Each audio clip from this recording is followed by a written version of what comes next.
안녕하십니까. 황태순TV의 황태순입니다. 2021년 11월 24일 수요일 오전입니다. 어제 전두환 전 대통령이 별세했습니다. 전두환 전 대통령 재임 당시이던 1984년 북한의 김일성이 푹 찔러보듯이 슬쩍 조롱하듯이 내민 회심의 카드를 덜컥 받아들임으로써 김일성이 졸도했습니다. 김일성이 거의 졸도하다시피 했습니다. 결국 북한에서 난리가 났고 하여튼 어쨌든 그런 분위기 속에서 8.6 아시안게임, 88 서울올림픽 또 거기에 크게 경쟁의식을 갖고 있던 김일성 야말로 모든 거 다 바쳐서 89년에 평양에서 세계 청소년 축전을 개최하게 됩니다. 결국 북한이 물러가게 되는 결정적 계기가 된 것이죠. 북한 드디어 밑바닥으로 떨어지면서 결국은 그런 스트레스를 못 이긴 김일성이 1994년 여름 죽게 됩니다. 그 일련의 과정을 짧게 설명드리도록 하겠습니다. 제가 이 말씀을 드리는 이유는 어제 돌아가신 전두환 전 대통령 주로 언론 보도 내용을 보면 오로지 5.18과 관련해서 사과를 했니 안 했니 뭐 이런 얘기만 잔뜩 늘어놓고 있는데 그 부분에 대해서는 언젠가 역사 사가들이 바로 정리하겠죠. 다만 50 시절에 있었던 그러저러한 결정의 순간, 역사의 순간 국가 대통령 지도자는 그와 같이 결단함으로써 국가의 운명을 바꾸어 놓을 수 있다 하는 부분에서 전두환 대통령의 그와 같은 묻고 따블로 김일성이 올인 했더니 여기서 묻고 따블로 해갖고 완전히 김일성을 갖다 혼비백산 시켰고 그때부터 우리가 남북관계 주도권을 갖다가 상당 기간 잡아나갈 수 있었습니다. 그런 흐름 속에서 남북한 유엔 동시가입 또 대한민국의 육공정부의 북방정책도 가능했던 거죠. 이와 같은 역사적 사실을 갖다가 저는 남겨둘 필요가 있다고 생각합니다. 요즘 아무래도 현장을 뛰고 있는 기자들 30대 초중반 아마 84년 같으면 태어나지도 않았을 그 기자들입니다. 모르죠. 전교조 교사들한테 일정 부분 세뇌 교육식 받은 그런 젊은 기자들이 어떻게 보면 외눈박이 시각으로 비뚤어진 시각으로 세상을 바라보고 있으니 그러한 것들이 누적 되다 보면 그런 것들이 마치 역사의 진실인 듯이 그것만 남지 않겠습니까? 그래서 뭔가 하나 기록을 남겨놓을 필요가 있다라고 생각해서 말씀드리게 됩니다. 이와 같은 노력은 제가 27일 보니까 전두환 전 대통령 발인한다고 합니다. 가급적 매일 한 편씩이라도 한번 만들어 보고자 합니다. 애청자 여러분 잘 아시겠습니다만은 1983년 10월에 전두환 대통령 미얀마죠. 현재는 버마 방문 중에 아웅산 폭탄 테러 사건이 있었습니다. 서석준 부총리를 비롯한 대한민국 동량급 인재들 17명이 폭사당한 그런 어마어마한 사건입니다. 국제법적으로도 국가 원수에 대한 공격은 사실상 선전포고입니다. 전두환 대통령 귀국하니 제일 먼저 전두환 대통령이 했던 것은 일선 각 군사령부와 군단사령부 그리고 사단본부를 직접 본인이 찾아다니면서 이런 얘기를 했다고 그래요. 그건 본인의 예전에 김성익 씨가 쓴 그 보면 일종 사료비서관인죠. 뭐 이게 뭐 대화할 때 이런 걸 다 받아 쓴 게 있습니다. 거기 나오죠. 실제 아웅산 폭탄 테러가 터지니까 미국의 와인버거 국방장관이 놀라서 달려왔습니다. 왜? 북한이 선전포고한 것이기 때문에 이거는 우리가 직접 공격해도 그만입니다. 그리고 그 당시에 이제 6사, 12기, 13기들 쭉 해갖고 일선 사단장급들의 전두환 전 대통령의 당시 대통령의 후배 장군들은 당장 치자 연백평야까지 다 확 올라가 버리자 미국도 못 말린다 이거는 이런 분위기에서 전두환 대통령이 이런 얘기를 합니다. 너희들의 충정은 충분히 이해한다. 하지만 전쟁이라는 그런 것이 아니다. 내가 버튼 누르면 너희들이 언제든지 출동해도 좋다. 하지만 내가 버튼을 누르기 전에 너희들이 혹여라도 돌출적 행위를 해서는 안 된다 하고 군심을 다스립니다. 어쨌든 그런 분위기에서 그 다음엔 84년 8월 31일 그로 닷새 동안 어마어마한 비가 옵니다. 저도 기억이 생생합니다. 84년이면 제가 이제 대학원 2학년 때인데요. 그때 어마어마한 비가 와서 지금 풍납동, 그 다음에 망원동 그 당시 뭐라 그럽니까? 물막이 이렇게 터져갖고 완전히 난리가 났습니다. 그래서 닷새 동안의 집중호우로 190명이 사망하거나 실종되었습니다. 그 당시 1년의 정부 예산이 한 12조 됐습니다. 그 지금이 600조니까 한 50분의 1로 생각하시면 됩니다. 그러니까 그때 정부 추산의 피해액이 1318억입니다. 50배로 곱하면 되죠. 50배로 곱하면 대략 한 5조가량의 피해를 본 겁니다. 어마어마한 피해가 났습니다. 그런데 그때 이제 마침 그때 그런 분위기 속에서 어쨌든 전두환 대통령은 당시 일본을 방문하게 됩니다. 그럼 뭐 약속된 거니까 어쩔 수가 없었고, 전두환 대통령이 일본을 방문해서 놀랍게도 그 당시 일왕 히로히도가 전두환 대통령과 만찬 자리에서 머리를 조아리면서 과거사에 대한 첫 사과를 하게 됩니다. 일본의 일왕이 대한민국 대통령에게 처음으로 사과를 하는 것을 받아냈습니다. 자, 그런 분위기에 보면 이러한 광경을 지켜보고 있던 북한의 김일성의 심정은 어땠을까요? 81년 우리가 잘 알고 있는 바덴 회의에서 애청자 여러분 기억하실 겁니다. 세울 코리아, 사마란치 IOC 위원장이 세울 코리아, 우리가 나고야를 꺾고 88 올림픽을 유치하게 됩니다. 북한은 집요하게 방해합니다. 왜? 서울에서의 올림픽 개최는 결국 뒤집어 이야기하면 한국의 체제 승리를 이야기하는 것이거든요. 그 집요하게 방해하는 그 일련의 행위 중에 하나가 바로 83년 아웅산 폭탄 테러였던 겁니다. 그리고 우리나라 속담에 병 주고 약 준다는 거 있죠. 전두환 대통령 수해가 난 그 와중에도 어쨌든 일본에 가서 일왕 히로히도의 사과를 받아내고 뭐 이러다 보니까 전격적으로 북한에서 적십자를 통해서 뭘 하냐 하니까, 야, 남조선 인민들, 남조선 동포들이 수해를 당해서 그토록 고생하는데 우리가 물자를 제공하겠다. 그럼 물자량이 어느 정도냐 하니까 쌀 5만 톤에 시멘트, 광목이죠. 오대이게 광목 등 뭐 광목 10만 톤인가 그랬을 겁니다. 그 당시 나중에 따져보니까 그게 시멘트 광목이 101억 원이에요. 50 곱하면 대략 5천억 원 정도를 갖다가 김일성이 5천억 콜 한 겁니다. 고도의 심리전이죠. 어쨌든 어마어마한 수해가 난 그런 가운데 북한에서 당초 생각했던 것은 인공기를 단 쌀과 광목, 시멘트 등을 갖다가 서울에서 전달하고자 했던 겁니다. 콜! 당연히 우리 정부에서는 노죠. 그런데 국무총리야, 국가안전기획부장이야 모두가 반대하는데 오케이, 콜! 묻고 따블로 받아라! 라고 얘기했던 것이 바로 전두환 당시 대통령입니다. 전두환 당시 대통령의 그와 같은 심정은 제가 모셨던 박철원 전 의원, 그 당시에는 이제 84년이면 청와대 비서관입니다. 그때 85년에 이제 안기부장 특보하게 되고 북한을 갔다가 이제 보면 한 30몇 차례 북한을 갔다 왕래 밀사로서 왔다 갔다 하게 되는데, 그때 전두환 대통령이 박철원 특사에게 한 얘기가 있습니다.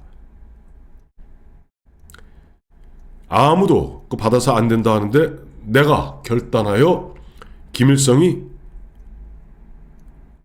5천억 콜을 묻고 따블로 해서 받았다. 그 결과가 어떻게 됐습니까? 기가 막힌 거예요. 첫째, 북한에서 혼비백산했습니다. 그냥 한번 찔러본 건데 당연히, 그리고 생색만 내려고 그랬는데 진짜 받겠다고 그러네요.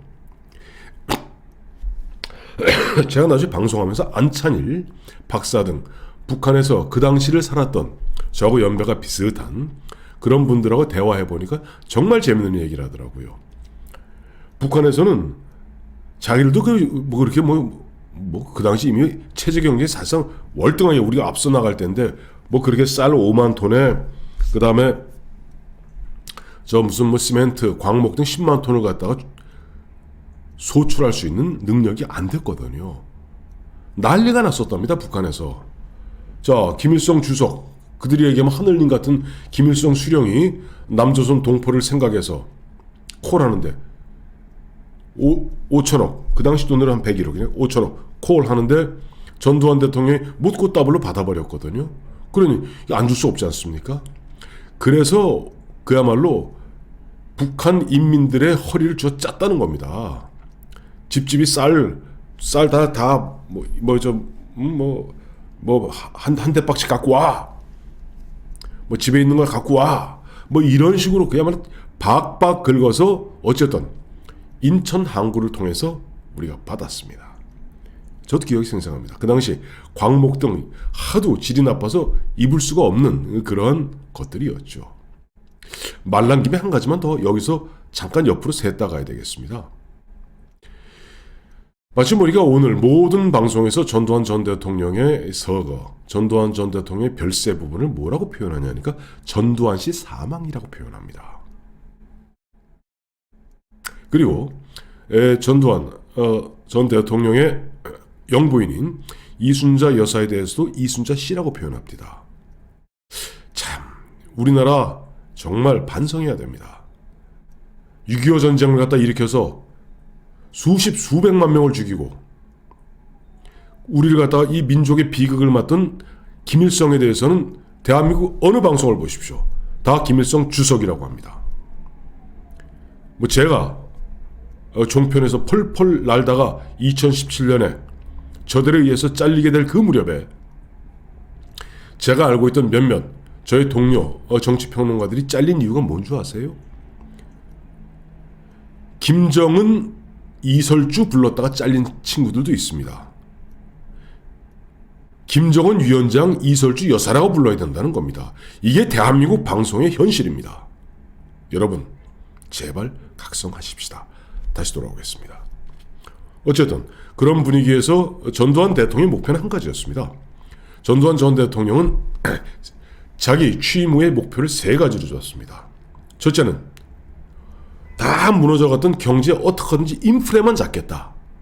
근데 인프레 잡고 고도 성장하고 물가 안정하고 세계 경제학자들이 기적이라고 얘기하는 것을 이루었던 것이 전두환 전 대통령입니다. 즉 전두환 전 대통령은 복잡한 건 잘 몰라요. 그 훌륭한 경제 참모들을 갖다가 잘 써갖고 이 사람은 인프레만 잡으면 된다고 생각했거든요. 인프레가 만악의 근원이다. 근데 인프레를 잡으면서 인프레를 잡았는데 당연히 물가 안정됐는데 여기서 존재할 수 없는 일이 생깁니다. 고도 성장까지 하게 됩니다. 두 번째 전두환 대통령의 목표는 88 서울올림픽의 성공적 개최였습니다. 그렇기 때문에 전두환 대통령 7년 반 동안 철권 통치다, 강권 통치다 하고 있었습니다만 단 한 번도 계엄을 발동하거나 위수령을 발동한 적이 없습니다. 박정희 대통령은 툭하면 계엄 발동하고 툭하면 위수령 발동했습니다. 하지만 전두환 대통령은 단 한 번도 위수령이나 계엄령을 발동한 적이 없습니다. 왜? 88 서울올림픽을 갖다가 성공리에 개최하기 위해서. 세 번째 전두환 전 대통령의 목표는 평화적 정권 이양이었습니다. 즉 살아서 내가 내 두 발로 임기 마치고 청와대에 걸어 나오는 게 소원이었습니다. 3가지를 다 이루었죠. 그래서 전두환 전 대통령은 북한의 집요한 88 서울올림픽 방해 공작을 갖다가 어쨌든 뭔가 적당히 밀고 당기면서 조절하기 위해서 84년 북한의 그 구호하겠다는 걸 묻고 따블로 받은 겁니다. 북한에서는 난리가 났고 우리는 그것을 갖다가 기화로 당시 그 다음에 85년에 장세동 안기부장, 박철원 안기부장 특보팀을 갖다가 구성해서 이 안에 이른바 북방정책팀을 만들게 됩니다. 그리고 이들이 중심이 되어서 특히 박철원 당시 안기부장 특별보좌관이 거기서부터 이제 북방정책을 갖다가 설계하게 되고 북방정책 설계와 함께 서울올림픽의 안정적 개최를 위해서 북한을 적당히 밀고 당기면서 긴장을 완화시키는 역할. 즉 그래서 박철원은 무려 42차례 남북한 비밀 접촉의 주인공이 되는 겁니다. 뭐 그런 분위기 속에서 86 아시안게임, 물론 북한의 일부 폭탄 테러 또 있었습니다. 김포에서. 그래도 안정적으로 관리하고 87, 6.29 선언 통해서 정권 이양하고 그 흐름 속에서 88 서울올림픽이 성공리에 개최하게 됩니다. 아시겠습니다만은 과거 소련, 러시아가 전신이 소련이죠. 소련이 76년 몬트리올 이후에 80년 모스크바입니다. 근데 그 모스크바 직전에 아프가니스탄을 침공하게 되죠. 그것을 갖다가 기화로 서방 세계가 대거 모스크바 올림픽 불참했습니다. 반쪽입니다. 그러니 소련도 동소련 및 동구권도 84년 LA 올림픽 싹 불참합니다. 중국만 빼고. 중국은 참여했습니다. 그때. 등소평의 결단이죠. 등소평의 결단에 의해서 소련과 척을 지더라도 미국과 손을 잡아야 된다 해서 84년 LA 올림픽에 참여하게 됩니다. 그리고 88 올림픽은 무려 12년 만에 동서가 모두 모이는 그런 흐름이 있었기 때문에 노태우 정부의 북방정책의 성공이 가능했던 겁니다. 어쨌든 86 아시안게임, 88 서울올림픽의 성공적 개최로 대한민국의 국가적 위상은 하늘을 찌를 듯하니 김일성이 배가 아파도 보통 아픈 게 아니죠. 그래서 국가 재정의 거의 절반을 털어서 개최한 것이 우리 임종석 군이 지시하고 임수경 양이 갔던 제7회 세계 청소년 축전입니다. 평양. 그거 개최하고 북한은 나락의 길로 빠지게 되는 거죠.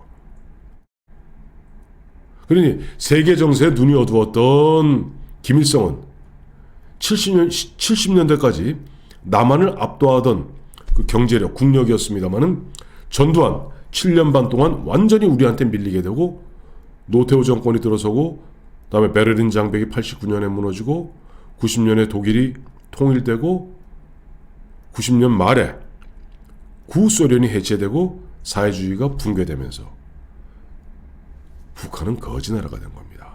그리고 그런 시대적 흐름을 갖다가 재빨리 눈치챘던 전두환, 노태우 이 두 분의 전직 대통령의 용단과 결단에 의해서 우리는 중국, 러시아를 비롯한 전 세계를 상대로 한 이른바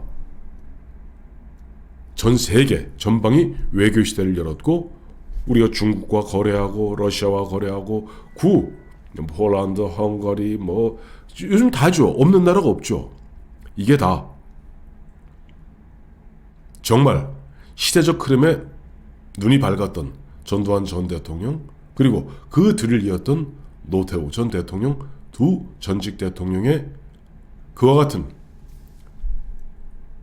결단과 용단, 용기 이 덕분에 우리가 북한은 거지 나라가 되고 우리나라는 이제 올해 7월에 웅크타드 기준으로 유엔의 기준으로 개발도상국에서 선진국으로 격상되었습니다. 웅크타드가 출범한 이후 딱 유일무이한 케이스가 바로 대한민국입니다. 물론 이런 과정에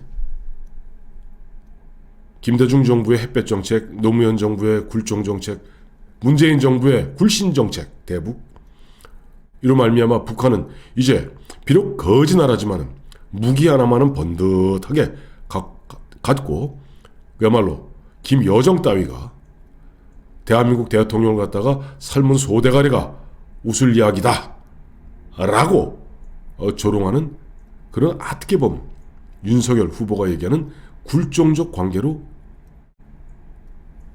참 전환됐으니